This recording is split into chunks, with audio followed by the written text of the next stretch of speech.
नमस्कार, स्वागत है आपका अखंड गौरव न्यूज में। मैं हूं विनोद गुप्ता गौरव। आइए नजर डालते हैं आज की कुछ खास खबरों पर। दिल्ली की मुख्यमंत्री रेखा गुप्ता जन सुनवाई के दौरान हुए हमले के बाद पहली बार अपने आवास से बाहर निकली हैं। वह गांधीनगर बाजार में थोक रेडीमेड गारमेंट डीलर्स एसोसिएशन द्वारा आयोजित कार्यक्रम में शामिल हुई। आपको बता दें कि दिल्ली की मुख्यमंत्री रेखा गुप्ता पर जन सुनवाई के दौरान हमला गंभीर और चिंताजनक घटना है। इससे न केवल उनकी व्यक्तिगत सुरक्षा बल्कि राष्ट्रीय राजधानी में समूची सुरक्षा व्यवस्था पर सवाल खड़े हो गए हैं। अगर कोई व्यक्ति मुख्यमंत्री के कड़े सुरक्षा घेरे की परवाह किए बिना इस तरह की वारदात को अंजाम दे सकता है तो आम नागरिक खुद को कैसे सुरक्षित महसूस करेगा।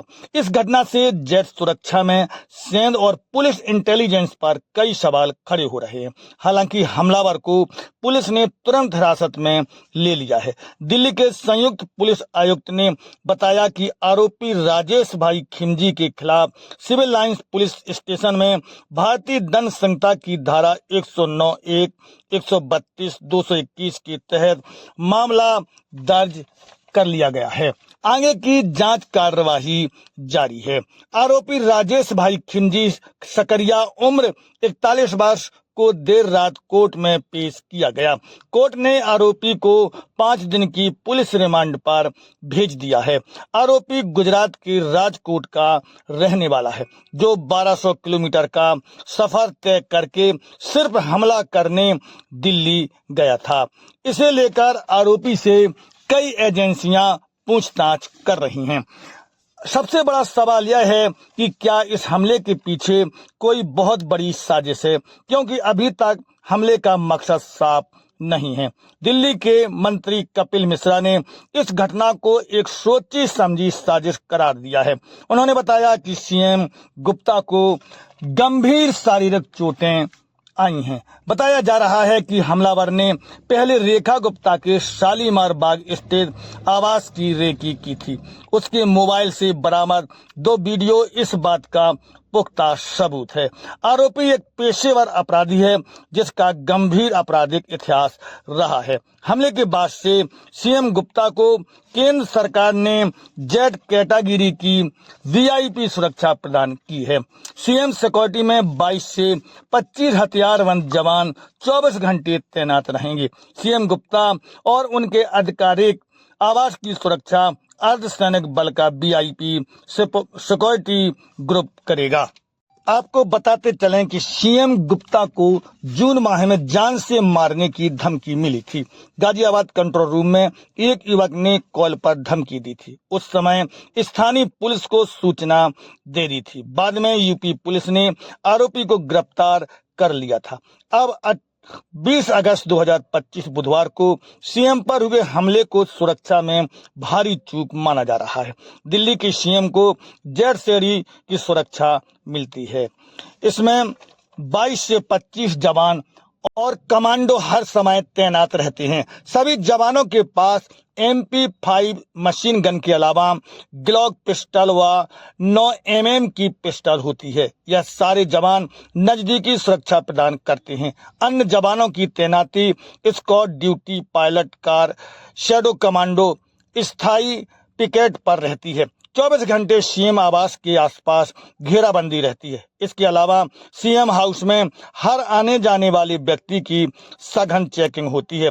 सुरक्षा सुनिश्चित करने के लिए मल्टी लेयर सुरक्षा प्रदान की जाती है।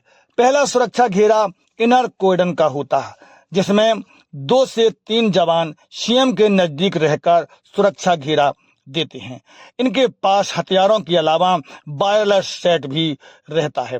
दूसरा घेरा मिडिल कॉर्डन का होता है। इसके तहत 4 से 6 जवान सीएम से थोड़ी दूर पर रहते हैं। इन जवानों का काम भीड़ नियंत्रण करना होता है। इसके अलावा यह संदिग्ध लोगों पर भी नजर रखते हैं। तीसरे घेरे में मुख्यमंत्री के लिए आउटर कॉर्डन के तहत 13 कमांडो सुरक्षा में रहते हैं। इनका काम भीड़ नियंत्रण, ट्रैफिक कंट्रोल, प्रवेश निकास को देखना होता है। मुख्यमंत्री का काफिला जब रास्ते में होता है तो स्थानीय पुलिस रास्ता साफ करवाती है। मुख्यमंत्री आवास के बाहर भी कड़ा पहरा रहता है। 24 घंटे पिकेट के अलावा यहाँ x ray scanner, metal detector, CCTV कैमरों से निगरानी के लिए पुलिस की टीम अलग तैनात रहती है। इसके अलावा पीसीआर गाड़ी के अलावा लोकल पुलिस लगातार वहां पेट्रोलिंग करती रहती है। इतनी कड़ी सुरक्षा के बाद सीएम रेखा गुप्ता पर जन सुनवाई के दौरान किए गए कातिलाना हमले की भरसक निंदा की जा रही है।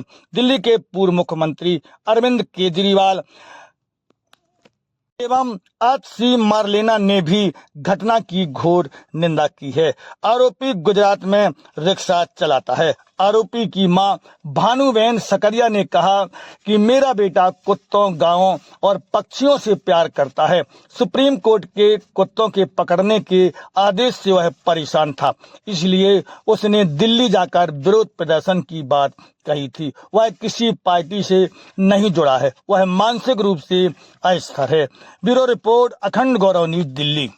रेखा गुप्ता जी जनता को आके साधारण तौर से हजारों लोगों को मिलती हैं, बिना सुरक्षा के मिलती हैं। ऐसी वीडियो में उसकी जानकारी थी। उसने माननीय रेखा गुप्ता जी को बहुत देर तक जमीन पर गिरा कर रखा। उसने हमला करने की जो मंशा थी वो बड़ी स्पष्ट है, और ये बात भी स्पष्ट है कि वो केवल हमले के पर्पज से ही आया था। उसके हाथ में कोई जन सुनवाई का कागज भी नहीं था, उसके हाथ में कोई ऐसी दरख्वास्त भी नहीं थी। और क्योंकि उसके मोबाइल से पुरानी वीडियो मिली है कल की, जो जब वो वहां पर शालीमार बाग गया है, और यहाँ की वीडियो भी मिली है, इससे बहुत बात स्पष्ट होती है कि मकसद जो था वो हमला ही था। 3 चीजें। एक तो हमला बहुत ही भयानक है, बहुत ही गंभीर हमला है। ये कोई राजनीतिक या किसी मुद्दे का हमला नहीं है, ये मारने की नीयत से किया गया हमला है। अभी एमएलसी की रिपोर्ट भी आएगी, लेकिन हमला जिस प्रकार से किया गया, मुख्यमंत्री जी को गिराकर मारने की कोशिश की गई है, भयानक हमला है। दूसरी बात यह है कि हमारे YouTube चैनल को सब्सक्राइब करें, फेसबुक पेज को फॉलो करें, वीडियो को लाइक कमेंट ज्यादा से ज्यादा शेयर करें। खास खबरों के लिए देखते रहिए अखंड गौरव न्यूज, साहस सच कहने का।